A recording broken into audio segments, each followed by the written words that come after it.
Confirmation received. We take him past the city line. The little girl froze as the bodyguards switched to Chinese, outlining exactly how they would drug the Mafia boss and make him disappear. 30 seconds later, she was sprinting across the pavement in her red dress, grabbing Alexandre Duarte's sleeve just as he reached for the car door, and he still got in. If this story pulled you in, go ahead and subscribe so you never miss what's ahead. I've got another unforgettable story coming tomorrow. And while you're here, drop a comment and tell me where you're watching from. I love seeing people tuned in from all over the world. Okay, let's get back into it. San Francisco burned gold at the edges of evening. The financial district's glass towers caught the last light of the dying sun and held it amber, bleeding down walls of steel and reflection, turning the skyline into something that looked almost sacred, almost untouchable. Traffic moved in slow, deliberate pulses below, luxury cars gliding silently between intersections as the city shifted from its daytime skin into something darker, more electric. Street lamps flickered on one by one, though the sky hadn't fully surrendered yet, that strange in-between hour, the city's most honest moment when the light was neither day nor night, and everything was briefly, beautifully exposed. It was the kind of evening that made ordinary people pause and look up. Alexandre Duarte never looked up. He came through the revolving doors of the Meridian corporate tower, like a man who had walked out of 1,000 buildings just like this one, unhurried, unimpressed, carrying nothing but the quiet weight of his own authority. The automatic doors parted before him.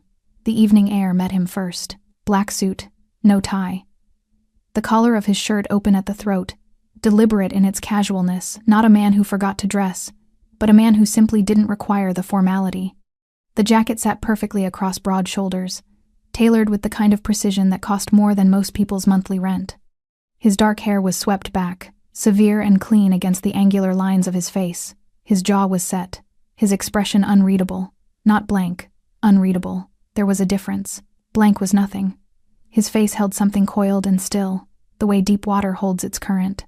And then there were the tattoos. They crept up from beneath his collar, dark ink climbing the left side of his neck in patterns that were neither decorative nor meaningless. On his hands, both of them, the same language continued, wrapping his knuckles and disappearing beneath his cuffs. They were not the tattoos of a young man's careless night. They were a record. A history written on skin by someone who had lived in places where such things were currency, where what you were willing to mark on your body told others everything about what you were willing to do. People on the sidewalk moved without being asked to, not dramatically, not in fear. In the subtle, instinctive way that crowds always responded to Alexandre Duarte, a slight widening of space, a peripheral awareness, a collective and unconscious decision to give him room. He hadn't always had that effect. He had earned it. And he wore it now the way other men wore watches without thinking about it, but always present. The black Mercedes was already at the curb, engine idling so softly it was less a sound than a sensation. A long, sleek body, deeply polished, reflecting the amber towers above in its hood like a dark mirror. The headlights glowed cool and steady against the dusk. His protection detail was in position. To the right, near the rear passenger door, stood the larger of the two bald, built with the kind of mass that suggested not a gym but a different kind of life entirely. A life of corners and consequences. He held the door handle loosely, eyes forward, jaw set. He'd been on the team 4 months. His file was clean. Behind, near the building's entrance, the second man held his post tall, broad through the chest, dark-suited, his gaze moving slowly across the street in practiced surveillance, disciplined, measured, professional in every visible way. Alexandre had approved both hires himself. That, too, would matter before the night was over. He had spent the past 2 hours in a private meeting on the 34th floor, the kind of meeting that produced no minutes, no recordings, no paper trail of any kind. The CEO of the Meridian Group was a man who understood how certain relationships worked, what they required, what they protected, and what happened when those terms were violated. The conversation had been productive, quiet, the kind that moved money and silence in equal measure. Alexandre descended the front steps now, without breaking stride, the city noise rising gently around him, a taxi horn, 2 blocks east. The electric murmur of the intersection ahead, cycling through its lights. The low atmospheric hum of 10,000 lives, running their courses on either side of his. He noticed none of it. He was already thinking about the next thing. He was always thinking about the next thing. That was how empires held. not by celebrating what was secured, but by anticipating what was not. He did not see the lobby behind him, where a young woman sat in a chair near the building's lower reception area, her hands folded tightly in her lap, her eyes on the elevator as though she could will it to open. She had been waiting for 40 minutes. She was applying for an administrative position, a long shot, she knew, but a necessary one. She needed stability, she needed income, she needed this building to give her something to hold on to. Beside her, patient and still in the way only children can be when they sense that something important is happening to the adults around them, sat her daughter, 7 years old. Dark eyes that absorbed everything quietly, her hair loose around her face. She wore a deep burgundy dress, the color of red wine, of autumn leaves, of something ceremonial that fell softly to her knees. She sat with her hands in her lap, watching the lobby's glass front doors, watching the street beyond, watching the people who came and went with the calm, unhurried attention of a child who had learned early that the world revealed itself to those who simply paid attention. Her name was Angel Walker. She had learned Mandarin from her grandmother. The old woman had been patient and insistent in equal measure, convinced without being able to explain exactly why that the language would matter someday, that it would be useful in ways neither of them could predict. Angel had believed her. She always believed her grandmother. She was watching the glass doors when the two suited men outside near the black car leaned toward one another. They stood close, their voices low, their expressions calm, the practiced calm of men who were certain they could not be understood. They spoke quietly, in Mandarin, and Angel Walker, sitting 30 feet away behind plate glass, watched their mouths move and understood every word. Her small hands tightened in her lap, her breath caught. And somewhere beneath the amber glow of the evening sky, Alexandre Duarte took his first step toward the car. The lobby was quiet in the way that large buildings go quiet after hours, not silent, but emptied of urgency. The marble floors reflected the overhead lighting in long, pale streaks. A security guard sat behind the front desk, scrolling through something on his phone. A businessman crossed toward the elevators without looking up. 2 women in lanyards passed through the side corridor, talking in low, tired voices about nothing that mattered. No one was paying attention to the little girl by the glass doors. That was the thing about Angel Walker. She had spent enough of her 7 years in waiting rooms, in lobbies, in the background of adult situations, to know how to be invisible when she needed to be. She sat with her hands folded in her lap, her burgundy dress smooth across her knees, and she watched. She was good at watching. Her mother had been gone for nearly 40 minutes, now upstairs somewhere, in a room Angel couldn't see, trying to convince strangers that she was worth a chance. Angel understood more about that than her mother knew. She had heard the conversations. The bills mentioned in hushed tones after bedtime. The phone calls made in the kitchen when Angel was supposed to be asleep. She understood that today was important. She understood that her job, right now, was to sit still and not be a problem. So she sat, and she watched the street through the glass. That was when she noticed the 2 men shift. They were standing near the black car at the curb, both of them in dark suits, both of them wearing the particular stillness of men paid to look like they weren't thinking about anything. But something changed in the way they held themselves. A barely visible lean, a closing of distance. One of them glanced left, then right, with the casual sweep of someone checking without appearing to check. Then the taller one spoke. Low, controlled, his lips barely moving. And the language that came out of his mouth stopped Angel completely. Mandarin. Her grandmother's voice arrived in her memory without warning, patient and warm, sitting across a small kitchen table, tapping each character onto a worn notebook page. Pay attention, little one. Language is how the world keeps its secrets. If you can listen, truly listen, nothing stays hidden from you. Angel had thought those lessons were about connection, about heritage, about staying close to a woman she loved who was getting older, and spoke of home in a way that made her eyes go soft and distant. She had not thought they would ever matter like this. She leaned forward slightly on her chair, her small hands pressing flat against the seat on either side of her. The glass muffled the sound but didn't kill it. She could read the cadence, catch the syllables. She focused the way her grandmother had taught her, block out the noise beneath, find the thread of meaning, and the thread, when she found it, turned her blood cold. Confirmation received. The shorter one, matter of fact, like he was reporting a delivery. The taller one nodded once. We drive him past the city line, Highway 1 north. There's a stretch after the second turnoff where no one checks. A pause. The shorter man glanced toward the building's entrance. The drink is already prepared. In the back compartment. He'll be unconscious within 12 minutes, cooperative enough before that. And after? Disposal. Somewhere they don't search. Angel stopped breathing. She sat very still the way prey goes still. Not from calm, but from the sudden, overwhelming understanding that something enormous and terrible is close. Her heart was not pounding. It had simply dropped, heavy and cold, into the floor of her chest, and was sitting there, waiting. They were talking about the man in the black suit. She knew it without question. There was no other person these men were here for. She had seen the way they stood around him, not beside him, the way friends stand, but around him, the way guards stand, the way walls stand. He was the reason they were here, and now they were describing his death in the same tone a person might use to describe directions to a gas station. 12 minutes. Dispose of him. Somewhere they don't search. Her grandmother had given her this. A language. A key. And the door it was opening was a terrible one. She looked back toward the elevator. Her mother wasn't coming. Not yet.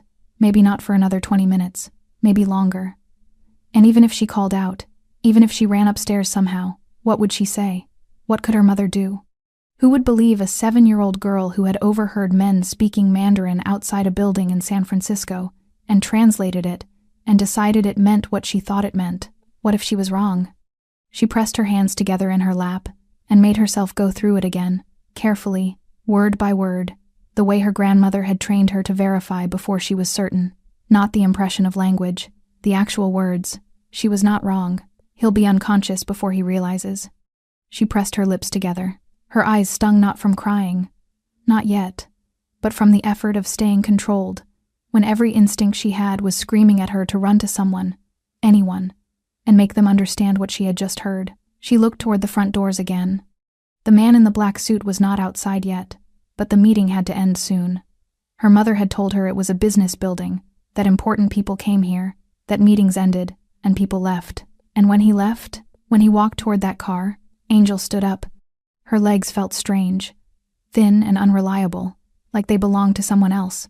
The burgundy hem of her dress fell to her knees, and she smoothed it once, a small and automatic gesture of composure that her mother had taught her without meaning to, by doing it herself in hard moments. She moved toward the glass doors. She didn't know what she was going to say. She didn't know if he would look at her or through her, or simply keep walking the way adults always kept walking when a child approached them in public with something urgent written on her face. She only knew one thing with complete and devastating clarity. She had to try. Outside, the evening light was fading fast, and from the elevator behind her, the floors ticked downward her mother, still unaware, still hoping, still believing this was simply another ordinary evening in a city full of them. It wasn't.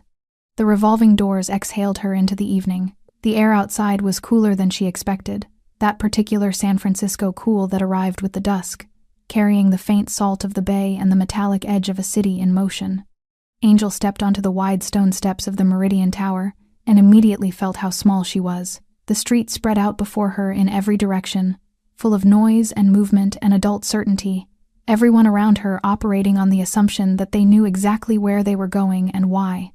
She did not feel certain. She felt terrified, but she kept moving. Alexandra was at the base of the steps, maybe 30 feet ahead, moving toward the black Mercedes with the unhurried stride of a man who had never once been made to wait for anything.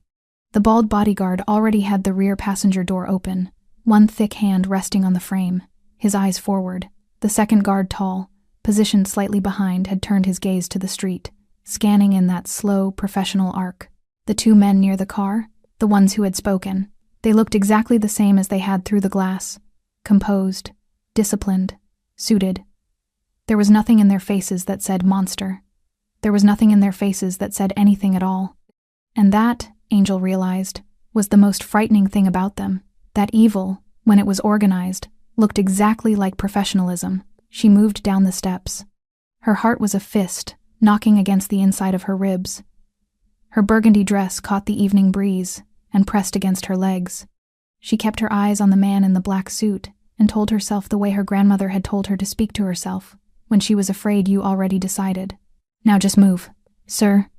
Her voice came out smaller than she intended, lost immediately in the ambient noise of the intersection, the idling engines, the distant conversation of two men on the corner. Alexandra didn't slow, didn't turn. She moved faster. Sir, please. Closer now. 10 feet. She reached the bottom of the steps and her shoes hit the pavement, and she was moving at something between a walk and a run, the way children move when they're trying to be urgent without being wild. And she reached out her hand, and her fingers caught the fabric of his sleeve, just the edge of it, just enough, and she said it again, louder this time. Please, don't get in the car. Everything stopped. Not the city. The city didn't care. But everything in the immediate orbit of that black Mercedes contracted into sudden, sharp attention. The bald guard's hand tightened on the doorframe. The tall guard behind turned fast, controlled, and took one step forward. Two of the suited men near the hood shifted their weight in unison, a subtle realignment, like a mechanism adjusting, and Alexandra Duarte stopped walking. He looked down. He did it slowly, not with surprise, not with irritation, but with the measured deliberateness of a man who had trained himself never to react before he had assessed. His dark eyes found her face and stayed there. Up close, he was larger than he had seemed through the glass. The tattoos on his neck were more intricate, layered, deliberate, each line placed with intention. His jaw was sharp. His expression was the kind that gave nothing away and seemed to have been built specifically for that purpose. Angel looked up at him and did not look away. She was shaking.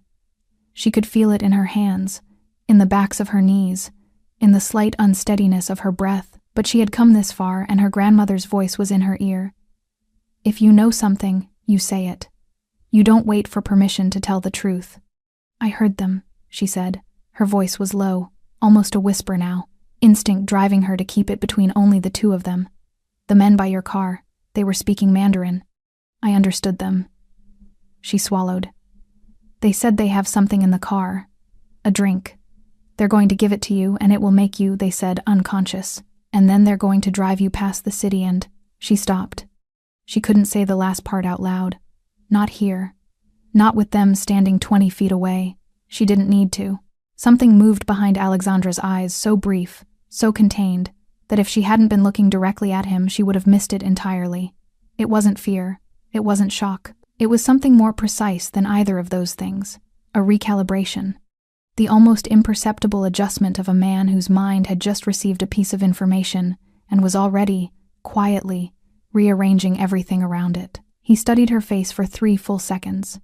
She watched him notice the steadiness in her eyes despite the trembling in her hands. She watched him register that she was not performing.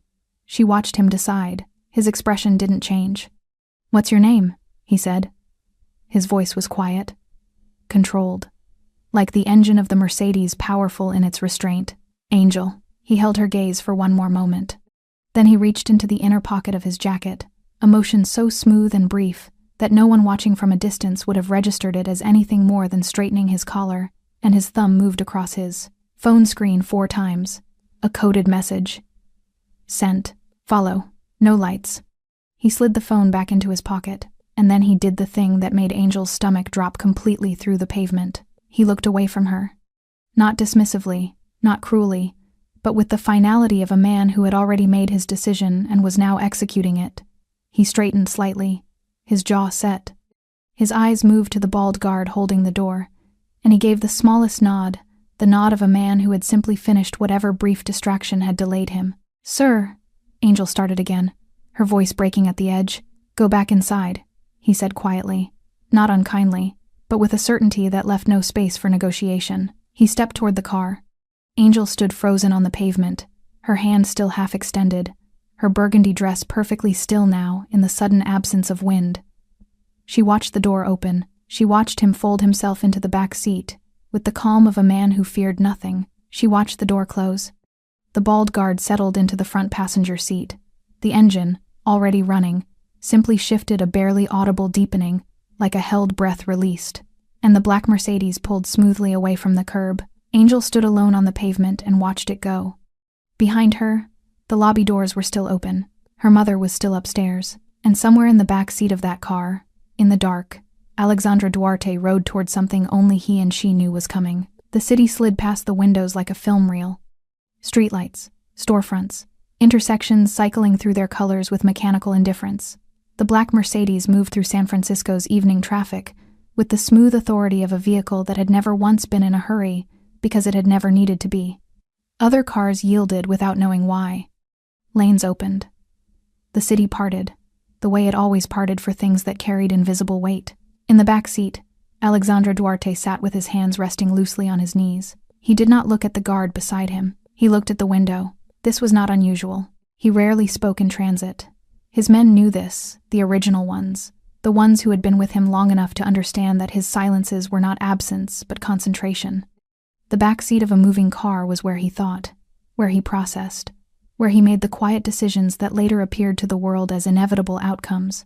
Tonight his mind was extraordinarily still. Not peaceful. Still the way a held blade is still. The way a man is still when he is counting seconds and has decided exactly what each one of them is worth. The guard driving had not spoken. He sat correctly, both hands on the wheel, mirrors checked, speed measured. His name, according to the file Alexandre had approved 4 months ago, was Raymond Holt, former private security contractor. Clean record, strong references, the kind of resume that took effort to build or effort to fabricate. The guard in the back seat, positioned to Alexandre's left, was called Dario Cruz, slightly shorter, compact through the shoulders. He had a stillness about him that Alexandre had initially read as professionalism. He was reconsidering that reading now. 3 minutes into the drive, neither man had spoken. The city was beginning to thin at the edges, the dense commercial blocks giving way to wider streets, longer gaps between buildings, the skyline behind them growing rather than surrounding. They were moving north, Highway 1. Alexandre knew this road. He had traveled it many times, for many reasons, none of them the reason these men intended. Past the city line, a stretch after the second turnoff where no one checks. A little girl in a burgundy dress had given him those words on a pavement outside a corporate tower. She had been shaking. Her eyes had been steady anyway. And in the 30 seconds he had looked at her face, really looked, the way he looked at things when the information mattered, he had understood something with complete certainty. She was telling the truth. Children did not fabricate with that quality of detail. They did not describe drug timelines and disposal routes with the flat, factual calm of someone reporting what they had actually heard. She hadn't dramatized. She hadn't embellished. She had simply told him what she knew, in the quietest voice she could manage, with her small hand barely touching his sleeve. He had believed her in the first 10 seconds. Everything after that had been performance. 4 minutes. The console between the front seats held a drinks caddy, 2 small glass bottles of still water, a third with a pale amber liquid he didn't recognize, sealed with a simple cap. It had not been there this morning. He had registered it the moment he settled into the seat, but had allowed his gaze to pass over it the way his gaze passed over many things, noting without acknowledging. Dario shifted slightly beside him. A small movement, barely anything. A repositioning of weight, a subtle adjustment of posture, the kind of movement a person made when they were preparing to do something and their body knew it before their face did. Alexandre kept his eyes on the window. His breathing stayed even. "Long drive this evening," Dario said. Casual. Perfectly casual. The voice of a man making conversation. Alexandre replied. Another silence. Then, from the front. "Can I offer you something, sir?" "Water, perhaps." "It's been a long day." Raymond's voice. Even. Solicitous. Alexandre let 2 full seconds pass. "Thank you," he said. He watched Raymond's hand reach for the caddy in his peripheral vision. Not the water. The amber bottle. He heard the soft crack of the seal breaking. The sound was very small and very loud at the same time. The bottle appeared over his left shoulder. Alexandre took it. He raised it toward his mouth. He did not drink. The glass touched his lower lip, and he tilted it just enough, just the precise angle of a man taking a sip, and then he lowered it again, and rested it against his knee, and said nothing, and the Mercedes continued north. 40 seconds passed. Then Dario turned. Not gradually, not conversationally. He turned with the sudden, committed motion of a man who had been given a signal, internal or otherwise, that enough time had elapsed. His left hand came up fast, moving toward Alexandre's right arm, fingers open, reaching for the wrist. Alexandre was faster. His elbow drove backward and left in a single explosive motion, sharp, compact, targeting the exact point where jaw met neck. The impact landed with a sound like a book dropped flat on a hard floor. Dario's head snapped sideways. His grip never closed. Raymond reacted from the front, a lurch of the shoulder, a hand leaving the wheel, and the Mercedes immediately veered, drifting hard into the adjacent lane. A horn screamed from somewhere to the left. Tires found asphalt in a long, ugly shriek. Alexandra drove his right hand forward over the headrest and locked his forearm across Raymond's throat from behind, not crushing. Controlling his body, twisting in the seat with the practiced efficiency of a man who had learned long ago that a fight in a confined space was won by whoever moved first, and meant it most. The car swerved again. Dario was recovering, hands up, reaching, and Alexandra released Raymond just long enough to drive his palm backward into Dario's face. A short, brutal strike, and the man folded against the door with a sound somewhere between a gasp and a grunt. The Mercedes was crossing the lane dividers now. Tires screaming, city lights smearing across the windows in long, distorted streaks, and then headlights. Behind them, closing fast, no siren, no markings. Just 2 points of white light accelerating through the dark, with purpose and direction, eating the distance between them, with the focused intent of men who had been waiting for exactly this moment. His men. Raymond saw them too. His foot hit the accelerator.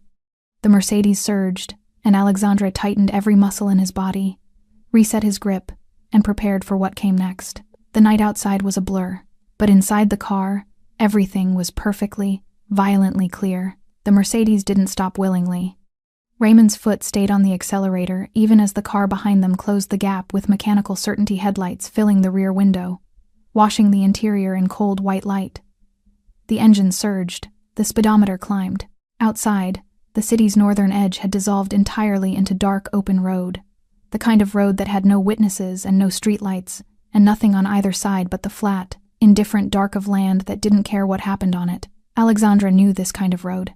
He had used it himself, for exactly the reasons these men had chosen it. He drove his forearm back across Raymond's throat, harder this time, no longer controlling. Now committing, and felt the driver's body react the way bodies always reacted when air became a question rather than a guarantee. The hands on the wheel faltered, the accelerator pressure dropped, and the Mercedes, suddenly without confident direction, began to drift. Dario came at him from the left again. He was bleeding from his nose, a thin dark line in the poor light, and his eyes had lost the professional composure that had made him appear trustworthy for 4 months. What was underneath it was uglier and more honest. He lunged across the seat with both hands reaching for Alexandra's collar, trying to use his body weight as the weapon his stunned hands could no longer manage alone. Alexandra released Raymond, pivoted, and met him. His right hand caught Dario's wrist mid-reach and twisted a torque applied with the knowledge of exactly how much pressure a joint required before it became a liability. Dario made a sound that was not quite a word and not quite a scream. His body curled instinctively around the pain. Alexandra used that curl, that automatic folding inward, to drive the man's face down toward the seat with controlled and deliberate force. He held him there, one hand. The other braced against the door. In the front, Raymond was losing the car. Without consistent hands on the wheel and a foot that had lifted off the accelerator in the involuntary response to being choked, the Mercedes had begun its own decision-making and vehicles on dark open roads. Left to themselves, made poor choices. It drifted right. The shoulder of the road appeared in the headlights. Gravel pinged against the undercarriage in a sudden sharp percussion, then the car behind hit them. Not a collision, a tactical contact, a precise application of weight from behind and to the left that pushed the Mercedes sideways, without destroying it, the way a firm hand redirects rather than strikes. The impact jolted through the frame. Raymond's head hit the side window. His hands left the wheel entirely. The Mercedes came to a stop, half on the road and half on the gravel shoulder, tilted at a slight angle, front headlights illuminating a strip of dry grass, and nothing beyond it. Silence. Not complete silence. The engine was still running. Somewhere behind them, 2 car doors opened, sounds of unhurried, purposeful movement. Boots on asphalt, the creak of hinges, men who had been waiting, and were now arriving. Alexandra straightened in the back seat. He was breathing hard, not from fear, from exertion, the kind of breathing that followed violence when the violence had been necessary and controlled, and was now finished. He looked at Dario, folded against the door to his left, cradling his wrist, a thin line of blood from his nose catching the light. He looked at Raymond in the front seat, dazed, listing slightly sideways, one hand pressed against the window where his head had struck it. Neither man was going anywhere. The rear door opened. The face that appeared was one Alexandra recognized in the way he recognized very few things with genuine trust. Broad, dark-eyed, a scar along the left jaw that had never been explained in any conversation, but whose origins Alexandra knew precisely. His name was Garrett, and he had been with Alexandra for 11 years, which in Alexandra's world was a measurement not of time but of survival. "Sir, one word, a complete sentence." "Pull them out," Alexandra said. He stepped out of the car himself, straightening his jacket by instinct, a small, automatic gesture of reassertion, the body reclaiming its posture after it had been required to abandon it. The night air hit him. Cool. Clean. Carrying the distant sound of the highway somewhere south of them, ordinary traffic moving through an ordinary night, completely unaware of what was unfolding 2 miles from it. Raymond was first dragged from the front seat with the efficient, emotionless handling of men who did not require instruction in how to move a person who didn't want to be moved. He hit the asphalt on his knees. His hands were secured before he registered it was happening. Dario came next, slower, his wrist held at a careful angle against his body. He stumbled on the gravel shoulder and was steadied not gently, but sufficiently before being placed beside Raymond. 2 men, kneeling on dark asphalt, the headlights of both vehicles cutting across them from different angles, cross-illuminating their faces with the quality of light that leaves nowhere to hide. Alexandre stood before them. He said nothing for a long moment. He simply looked. This was something his men understood, that his silences in moments like this were not emptiness but pressure, building and accumulating in the space between his eyes and whoever was receiving them. Dario looked at the ground. Raymond held his gaze for approximately 4 seconds before his eyes moved away. "Who sent you?" Alexandra said. Not a question. The grammatical absence of the question mark was deliberate. He was not asking whether they would answer. He was indicating that the answer would be provided, and that the only variable was how much time passed before it was. Raymond's jaw tightened. Garrett moved. 1 minute later, Raymond spoke. "A name, an organization, a rival syndicate moving north through the territory, funding internal fractures, buying access through newly placed personnel, a patient. Surgical strategy that had taken months to construct, and approximately 90 seconds to unravel here on a dark road with gravel under 2 men's knees." Alexandra absorbed it. His face gave nothing, but behind his eyes, something cold and absolute was already forming, not rage, which was imprecise and expensive, but resolution, which was neither. He looked at Garrett. "Take them," he said. "Separately. I want everything." He turned back toward the road. Somewhere south of him, the city glowed against the sky. And somewhere inside a corporate tower lobby, a little girl in a burgundy dress was still waiting for her mother to come back downstairs. He stood on the asphalt a moment longer than necessary, breathing, thinking about small hands and steady eyes, and a voice that had been shaking and told the truth anyway. Then he walked back toward the car. There was still work to do. Power, Alexandra had learned early, was rarely loud. The men who shouted about what they controlled were always the ones with the least of it. Real power moved quietly through systems, through people, through the careful placement of trust in the right hands and the careful withdrawal of it from the wrong ones. It built structures that looked legitimate from the outside and served entirely different purposes from within. It was patient. It planned in seasons, not days. Whoever had sent Raymond and Dario understood this. That was what kept Alexandre's mind working through the night and into the following morning. Not the betrayal itself, which was a known risk in his world, a cost of operating at the level he operated at, but the quality of it, the sophistication, the months of preparation it would have required, the access. Someone had gotten very close. He sat in the back room of a building in the Tenderloin that appeared, from the street, to be an import business, shelving units, inventory logs. A man at a desk near the front, who answered phones and processed paperwork, and had done so for 6 years without incident. The back room was different, smaller. A table, 4 chairs, a laptop, 2 phones, and a whiteboard, currently covered in names and lines and dates, written in Alexandre's own hand, angular, precise, the handwriting of a man who thought in structures. Garrett stood at the door. 2 of his most trusted analysts worked at the table, cross-referencing files, speaking in low, efficient bursts, handing documents back and forth with the focused urgency of people who understood that speed here was not about panic, but about closing the window before it closed on them. Raymond had given them the name of his contact within 2 hours. Dario had confirmed it independently, without knowing Raymond had already spoken, which meant the information was reliable, not constructed to satisfy, not coordinated between them, but real. The name was a man called Philip Soar, mid-level coordinator for a syndicate operating out of Portland that had spent the better part of 18 months expanding its reach southward, quietly, incrementally, buying territory through financial pressure rather than direct confrontation. Intelligent, conservative, the kind of expansion strategy that avoided attention precisely because it avoided spectacle. Until now, Philip Soar was not the architect. Alexandra knew this, without being told. The same instinct that had kept him alive through situations that should have ended him told him that a man of Philip's profile was a mechanism, not a mind. He moved pieces. He didn't arrange the board. The board had been arranged by someone above him. It took Alexandra's team 36 hours to find the thread. It came, as most important things did, not from dramatic revelation, but from patient accumulation.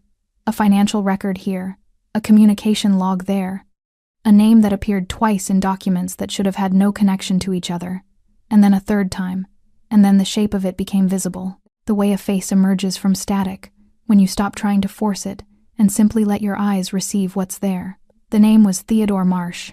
On paper, Theodore Marsh was exactly what Alexandra had once appeared to be to the uninitiated: a businessman, investments, real estate. A charitable foundation, with a website that listed 3 employees, and had a professional photograph of Theodore himself on the About page, silver-haired, open-faced, the kind of face that had been carefully constructed to communicate trustworthiness. He sat on 2 corporate boards. He attended fundraising dinners. He had a home in Pacific Heights with a view that cost more than most people would earn in a lifetime. He also, Alexandra now knew, controlled 4 distribution networks across the Pacific coast and had been systematically dismantling the loyalty structures of rival organizations for the past 2 years, not through violence, which left evidence, but through money, which left gratitude. He had recruited Raymond and Dario from a placement agency that, when examined at depth, was not a placement agency at all, but a channel, a mechanism for inserting pre-selected personnel into positions of proximity to people. Theodore wanted removed. He had been thorough. He had simply not been thorough enough. Alexandra spent 1 hour alone in the back room after his team presented their findings. He sent Garrett out. He sat with the whiteboard and the documentation and the particular quality of silence that followed the resolution of uncertainty when you no longer have a question and are simply in the presence of its answer. Theodore Marsh had tried to kill him, had planned it for months, had placed men inside his circle, had prepared a route, a method, a disposal, had, in all likelihood, already identified who would fill the vacuum Alexandra's disappearance would create, and had begun laying groundwork for that transition. He had planned everything except the burgundy dress. Alexandra stood, uncapped his marker, and drew a single line through Theodore Marsh's name on the whiteboard. What followed was not the kind of thing that appeared in police reports or news articles or any documentation that existed in the legitimate world. Alexandra's response was the kind that traveled through the city's underworld in fragments and whispers, pieces of information that, assembled together, told a story that no one with sense repeated above a murmur. Within 72 hours, Theodore Marsh's 4 distribution networks experienced simultaneous failures, not dramatic, not violent in any visible public sense, but complete. Partnerships dissolved. Personnel disappeared. Financial channels closed overnight, with the finality of doors that had been not just shut, but sealed. Within a week, Theodore Marsh himself was no longer a concern. There were no public records of what happened. There was no investigation, because there was no report, because there was no one left with both the knowledge of what had occurred and the desire to speak about it. The charitable foundation's website went offline. The About page photograph of the silver-haired, open-faced man was simply gone. The message, delivered in the language Alexandra's world understood, not words, not threats, but consequence, was received by every organization operating within 200 miles. Betrayal had a cost. The invoice had been paid in full. Alexandra stood at the window of the import building's back room on the evening of the 4th day and looked at the city. San Francisco glowed amber and blue in the early dark, indifferent and beautiful, conducting its 10,000 simultaneous lives without any awareness of what had moved through it this week. He thought about the 34th floor of the Meridian Tower, the meeting that had seemed, at the time, like the most significant thing that had happened that evening. He thought about how wrong he had been. He reached for his phone. There was something he needed to find out. He found the answer in 40 minutes. Not because it was difficult. Alexandra had access to resources that made finding people straightforward when he chose to use them, but because he spent 30 of those 40 minutes not looking, sitting instead in the back room of the import building, with his phone face down on the table and his hands flat on either side of it, thinking about something he rarely allowed himself to think about, himself. Not strategy, not the organization, not threat assessment or resource allocation, or any of the 100 operational considerations that normally occupied the space behind his eyes. Just himself. The version of him that had existed for the past 15 years. The architecture of a life built deliberately, brick by careful brick, on the foundational principle that proximity was danger and trust was a transaction, and sentiment was the specific vulnerability that brought powerful men to their knees. He had believed this completely. He had believed it the way structural engineers believe in load-bearing walls, not emotionally, not with passion, but with the quiet, absolute conviction of someone who has seen what happens when the principle is violated. He had watched men he knew, men of genuine capability and hard-earned power, collapse because they trusted the wrong person. A partner, a brother, a woman, someone who had been given access to the interior of their world and had used that access as a weapon. Alexandra had decided, at 26 years old, that he would not be among them. He had built walls, not metaphorical ones, actual operational distances. He maintained relationships at the temperature of professional respect, and nothing warmer. He approved every hire personally. He verified every verification. He had created a structure around himself that was designed, above all else, to ensure that the only person whose judgment he was fully exposed to was his own. And in the 4th month of that structure, 2 men had walked through it. Clean records, strong references, a placement agency that had existed specifically to get them there. All of it constructed with patience and intelligence by a man Alexandra had never personally encountered, who had studied him from a distance and identified not a weakness in his operation, but a weakness in his assumption, the assumption that thoroughness and trust were the same thing. They were not the same thing. He had been thorough. He had not been wise. Alexandra picked up his phone, put it back down, stood and walked to the window, and looked at the city for a while, the way he sometimes looked at things when he needed to let his mind work without directing it, giving the thoughts room to arrange themselves without interference. The girl came back to him fully then, not as a detail, not as a fact to be processed and filed. She came back as an image complete and specific, and somehow heavier than he expected. The burgundy dress, the loose dark hair, the way she had moved through those glass doors with her small legs carrying her faster than her composure could quite keep up with. The hand reaching for his sleeve, not grabbing, not demanding, just touching, as if she understood that she had no authority here and was appealing to something other than authority. She had been shaking. He remembered this clearly, the slight tremor in her extended hand, the way her voice had controlled itself with visible effort, keeping the words steady while everything beneath them was frightened. She was 7 years old. She had walked out of a building lobby toward a man that grown adults crossed streets to avoid, surrounded by his armed detail, and she had touched his sleeve and told him the truth, not because it was safe, because it was right. Alexandra put his palm flat against the window glass. Cold from the outside, he thought about the moment he had turned away from her. He had needed to strategically. It was the correct move, showing no reaction, revealing nothing to the men who were watching. But he remembered the look on her face as he walked toward the car anyway, the way the outstretched hand stayed extended for a moment after he had stopped responding to it. The particular expression of a child who has done the hardest thing they could imagine, and then watched it appear to make no difference. He had put that expression on her face. He had done it deliberately, and it had been necessary, and it had saved his life, and he had been thinking about it for 4 days. Power, he had always told himself, required a certain distance from feeling. Not the absence of it. He had never been naive enough to believe he was without feeling, but the management of it. The placement of emotion in its correct position, subordinate to analysis, useful when channeled but dangerous when uncontrolled. He had managed it for 15 years. He was finding, tonight, that some things did not respond to management. A child had heard what his vetted professionals had not heard, had understood what his security apparatus had not understood, had acted when every instinct toward self-preservation should have told her to sit back down in her chair and wait for her mother and let the man in the black suit handle his own problems.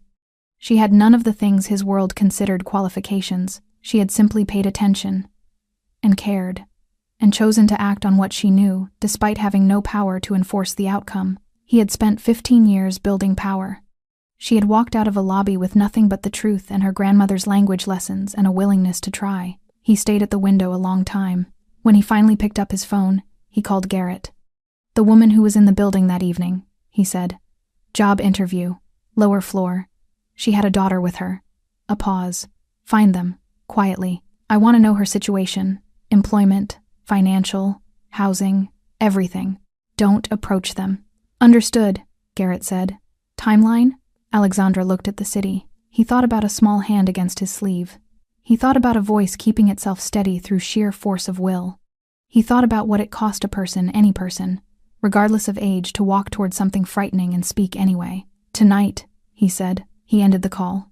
For the first time in longer than he could accurately remember, Alexandra Duarte stood alone in a room and felt something that his carefully constructed life had very little vocabulary for: gratitude, raw, unmanageable, and entirely without precedent. It sat in his chest like a stone that had been placed there gently. He did not try to move it. Garrett's report came back before midnight. Alexandra read it twice, not because it was complicated, it wasn't, but because the simplicity of it required a moment to sit with. The woman's name was Grace Walker, 31 years old, single mother. Originally from Portland, relocated to San Francisco 8 months ago following the death of her mother, Angel's grandmother, the woman who had taught a 7-year-old girl Mandarin at a kitchen table and changed the course of at least one man's life without ever knowing it. Grace had been working 2 part-time positions, a morning shift at a bakery in the Richmond district, and evening data entry work for a small logistics company that paid poorly and offered nothing in the way of stability or advancement. The job interview at the Meridian Tower had been for an administrative coordinator position, a role that would have provided consistent income, health coverage, and the kind of reliable foundation that 2 part-time jobs fundamentally could not. She had interviewed well, according to the hiring manager's internal notes, which Garrett had obtained through channels Alexandra did not ask him to specify. She had not been selected. The position had gone to another candidate 3 days after the interview, 2 days after the evening. Alexandra had walked out of that building, and Angel had run after him in her red dress, and everything had changed. Grace Walker did not know that the man whose life her daughter had saved was aware she existed. She did not know that his team had spent an evening compiling the quiet arithmetic of her struggle, the gap between what she earned and what she needed, the careful management of a life being held together by will and precision, and the determination of a woman who had not yet allowed herself to stop trying.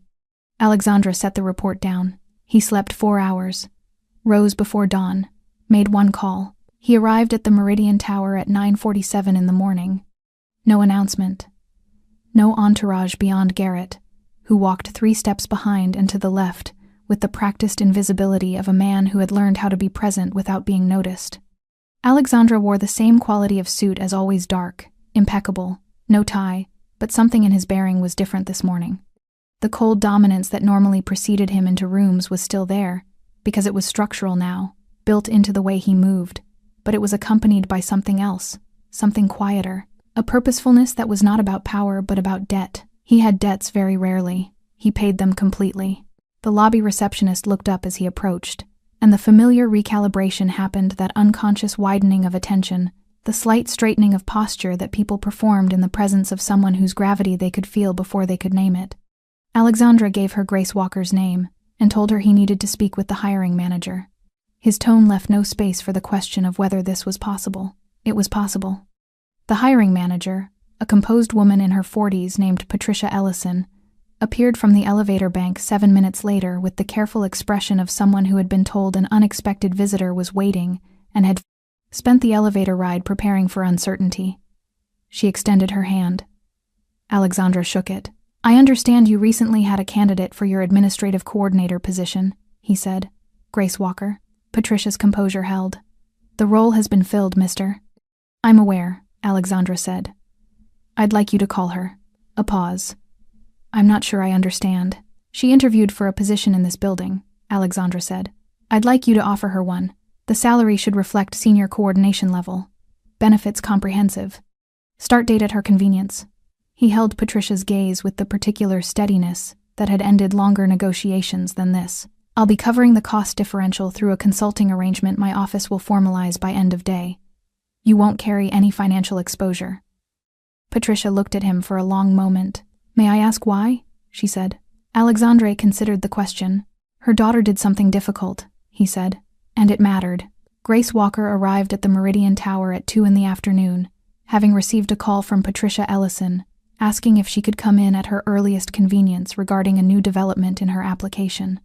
The call had been careful and professional, and had given nothing away. Grace had spent the subway ride preparing herself for a second interview, rehearsing answers, straightening her collar in the dark reflection of the train window, willing herself into the composed and capable version of herself that the situation required. She walked through the revolving doors in a gray blazer and dark trousers, her hair pulled back. Angel was beside her. School had closed early for a staff development day, and Grace had had no alternative but to bring her. Angel walked with her hand in her mother's, wearing a pale blue dress today, not the burgundy one, her dark eyes moving through the lobby with the same quiet absorption they always carried. She saw him before her mother did. Alexandra was standing near the far side of the lobby, not seated, not performing impatience, simply present, jacket buttoned, hands at his sides, watching the revolving doors with an expression that Angel had not seen on his face before. It was not the unreadable cold of the man on the steps. It was not the controlled stillness of the back seat. It was something more open than either. Something that looked, on a face like his, almost unfamiliar to itself. Angel stopped walking. Her mother took 2 more steps before she realized and turned. Angel, come on. But Angel was looking at him, and he was looking at her. Alexandra crossed the lobby. Grace watched this man approach this unmistakable, impossible to misread man, and felt her hand tighten around her daughter's automatically. The instinctive protective reflex of a mother who did not yet understand what was happening. Mrs. Walker, Alexandra said. His voice was measured, respectful. My name is Alexandra Duarte. I apologize for the unusual circumstances. I asked the building to contact you because I wanted to speak with you personally. He paused. Your daughter and I met briefly last week. Grace looked down at Angel. Angel looked up at her mother with the expression of a child who had been carrying something large and secret, and was only now, finally, setting it down. You knew? Grace said softly. I didn't want to scare you, Angel said. Grace closed her eyes for 1 second, then opened them. Alexandra was already lowering himself a slight bend at the knee, bringing his eye level toward Angel's, the movement of a large and powerful man making himself deliberately smaller. It was not comfortable for him. It was visible in the slight stiffness of it, the physical unfamiliarity. But he did it. He looked at Angel directly. You saved my life, he said. 3 words, carrying the weight of 4 days of reflection, of a whiteboard covered in names, of a dark road and asphalt, and 2 men on their knees, of a window and a city and a stone, placed gently in a chest that had not expected to receive it. Angel looked at him with her steady dark eyes. I heard them, she said simply. I couldn't not tell you. Something moved across Alexandra's face, brief and real and unmanaged. He held her gaze a moment longer.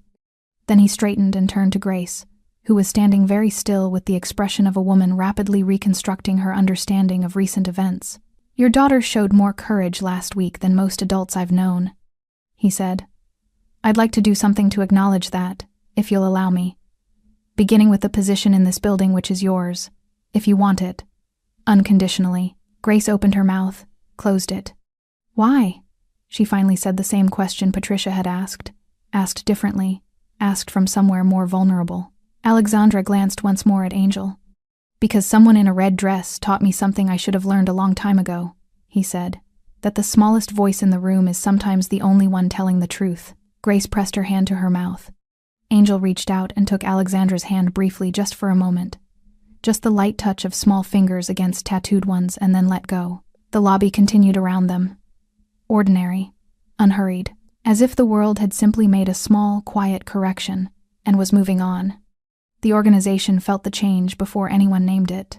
It moved through Alexandra's world, the way temperature moves through a room gradually, imperceptibly, and then, suddenly and completely, so that the people inside it looked up one day and realized the atmosphere had shifted without being able to identify the precise moment it began.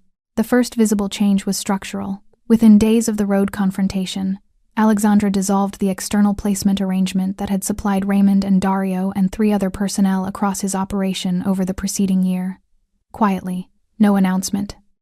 The agency simply stopped receiving contracts, and the men placed through it were reassigned to positions of diminishing access, while Alexandra's team conducted retrospective reviews of every decision they had influenced, every room they had been present in, every conversation they had been close enough to hear.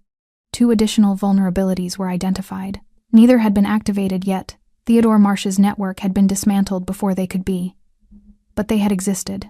They had been there, patient and undetected, inside the architecture Alexandra had believed was sound. He rebuilt it. Not dramatically. Not with the visible urgency of a man who had been frightened, because that was its own kind of signal, and Alexandra did not send signals he hadn't composed deliberately. He rebuilt it methodically, layer by layer, the way you reconstruct something load-bearing, carefully, with attention to every joint and connection, testing each one before trusting it with weight. The vetting process was redesigned from the foundation. References were no longer checked through channels, they were verified through relationships, through people Alexandra trusted personally, through the slow and expensive process of actually knowing the humans who validated the humans he hired. It took longer.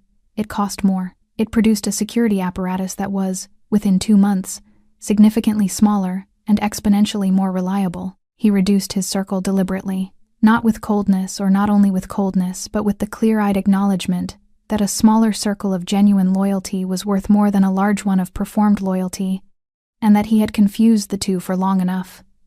The men who remained understood something had changed. They didn't discuss it, but they felt it in the quality of his attention toward them, more direct, more personal, more willing to acknowledge them as individuals rather than functions. Garrett noticed first. He said nothing about it, because Garrett understood which observations to keep to himself. But Alexandra caught him watching one afternoon with the particular expression of a man recalibrating a long-held assumption, and Alexandra met his eyes and held them for a moment. And something passed between them that was more honest than most conversations. The financial support for Grace and Angel was arranged through a private trust, structured cleanly, legally, with no strings and no visibility. Grace's salary at the Meridian Tower was supplemented quietly to a level that removed financial anxiety as a daily condition of her existence. Angel's education was funded forward through a mechanism that Grace discovered in a letter from a law firm 3 weeks after her first day of work, a letter that explained, in careful professional language, that an anonymous donor had established an educational trust in Angel Walker's name, covering tuition, materials, and supplementary programs through university. Grace sat with that letter for a long time. She thought about the man in the lobby, the slight bend at the knee, the voice that had said, "You saved my life," with the weight of someone who meant it beyond the literal fact of it. She thought about her daughter, who had walked out of a building toward a stranger and told the truth. She framed the letter, not on the wall in a drawer, private, where she could find it on the days that required reminding that the world occasionally made room for extraordinary things. Alexandra did not publicize any of it. This was important to him in a way he didn't fully examine the instinct to keep it private, to let the gesture exist without an audience, to give without the giving being visible. He had spent his life performing power for an audience that needed to believe in it. This was different. This was something that didn't require performance because it wasn't about him. He found that distinction clarifying in ways he hadn't expected. There were other changes, smaller, less organizational. The way he moved through his days had a slightly different quality, a marginally greater willingness to pause, to register, to allow information from unexpected sources to reach him before he had decided whether it was relevant. He found himself noticing things he had trained himself to filter out. A conversation between 2 of his men that revealed something about their circumstances he hadn't known. A detail in a report that, when he followed it rather than passing over it, led somewhere useful. He had built his career on the assumption that the most important information came from the most credentialed sources. That expertise announced itself with track records and references, and the accumulated endorsements of the powerful. A 7-year-old girl had disassembled that assumption in 30 seconds. He was paying attention differently now. Not softly, he was not a soft man and had no interest in becoming one, but attentively, with the recognition that the world communicated through every available channel, and that a man who only listened to the channels he expected was a man who would always be surprised by the ones he dismissed. He thought about Angel periodically, not obsessively, but the image returned: the burgundy dress, the steady eyes, the hand reaching with the regularity of something that had been filed not in short-term memory, but somewhere more permanent, something his mind had decided mattered enough to keep accessible. She had not hesitated because she calculated that the odds of being believed were favorable. She had not acted because she was certain of the outcome. She had moved because she knew something, and the knowing required action, and she had not been willing to let the gap between those two things remain open. Alexandra had known many men who called themselves brave. He had met very few who actually were. The cafe was called Prism. It occupied the ground floor of a building, 2 blocks from the Meridian Tower, a narrow, warm space with large windows that let the afternoon light in at an angle that turned everything it touched briefly golden. Grace had been working there on weekend mornings since the owner, a woman named Delphine who had hired her on the basis of one conversation and a genuine instinct about people, had offered her a second role that fit around her weekday position at the Meridian Tower. She hadn't needed the extra income anymore. Not really. She came because she liked Delphine, because the cafe smelled like cardamom and good coffee and something she could only describe as ordinary life running well. Because Angel loved to sit at the corner table by the window and do her homework while the weekend moved past outside. It was a Saturday morning. Angel was at the corner table, her exercise book open, a pencil moving in careful loops across the page. She was working on something mathematics, or possibly a story. It was difficult to tell from the way she held the pencil, with the total absorption of a child who had located the exact frequency of concentration and was living inside it completely. Grace was behind the counter, explaining something to a new weekend employee. When the bell above the door sounded, she looked up. Alexandra Duarte stepped into Prism. He was alone. No Garrett, no detail. Just the man himself in a dark jacket, collar open, the morning light catching the ink at his neck and hands as he ducked slightly through the doorway and straightened and looked around the cafe with the same assessing attention he brought to every space he entered. His eyes found Angel first. She looked up from her exercise book at the same moment that instinctive awareness children have of being looked at, and for a half second, the cafe contracted around just the two of them. The man who owned the night, the girl who had walked into it anyway. Angel smiled. It was a small smile. Not performed, not relieved, just real. The smile of someone who sees a person they are genuinely glad to see, uncomplicated by any of the weight that surrounded it. Alexandra crossed the cafe and stopped at the edge of her table. Working, he said. Mathematics, Angel said. I don't like it very much. Neither did I. She looked at him with the directness that had not changed since the first evening. Did you get better at it? I hired people who were, he said. Angel considered this with the seriousness it deserved. That's probably smart. Alexandra looked at the chair across from her, an ordinary wooden chair. He looked at it the way a man looks at something small that is asking something of him. Then he pulled it out and sat down. Grace appeared at the table with 2 cups coffee for Alexandra, without being asked, and hot chocolate for Angel. Because Saturday and looked at the two of them sitting across from each other in the corner of her cafe and felt something she didn't have immediate language for, something that lived in the neighborhood of wonder, of the world being stranger and larger and more capable of surprising corrections than she had believed when she was filling out that application in a lobby while her daughter sat nearby in a red dress. She set the cups down and went back to the counter and didn't interrupt. Alexandra wrapped both hands around the coffee cup. The tattoos on his knuckles caught the golden morning light, all those marks and histories, all that visible record of a life lived at edges. Are you still afraid of me? He asked Angel. She thought about it honestly, the way she thought about everything. I was scared that evening, she said. Not of you, of whether you'd believe me. He nodded slowly. I believed you, he said. I just couldn't show it. I know, she said. I figured that out later. He looked at her. How? Because you got in the car prepared? Angel said simply. You wouldn't have done that if you hadn't believed me. Alexandra was quiet for a moment. Outside, the Saturday street was doing what Saturday streets do unhurried, populated with the specific texture of a city at rest, people walking without agendas, the ordinary beautiful business of lives being lived without drama or consequence. Your grandmother, Alexandra said. She taught you well. Angel's expression shifted not to sadness exactly, but to something adjacent to it, the particular look of someone touching a memory they love and miss simultaneously. She said language was the most powerful thing she could give me. She was right. She usually was. Alexandra lifted his coffee, set it down, looked at the exercise book, at the careful pencil loops on the page, at the child who had walked out of a lobby toward the most feared man in the city with nothing but the truth and the willingness to speak it. Angel, he said. She looked up. Thank you, he said. Not the formal acknowledgement in the lobby, not the transaction of the trust fund and the employment offer and the careful financial architecture of gratitude. Just the two words, in the corner of a cafe on a Saturday morning, between a man who had learned to listen and a girl who had always known how to speak. Angel looked at him steadily with her grandmother's eyes. You're welcome, she said, and went back to her mathematics. Alexandra sat with his coffee and the morning light and the ordinary sound of a cafe doing what cafes do. And for the first time in a very long time, he was simply present in a moment, without calculating what came next. The black sedan was parked outside. It would be there when he was ready. He was not ready yet. Thanks for sticking with this story until the very end. You're the reason these stories feel alive. If you're ready for another powerful journey, just tap the next video on your screen. And before you go, leave a quick comment and rate this story from 1 to 10. I'm excited to read your thoughts and connect with you in the comments.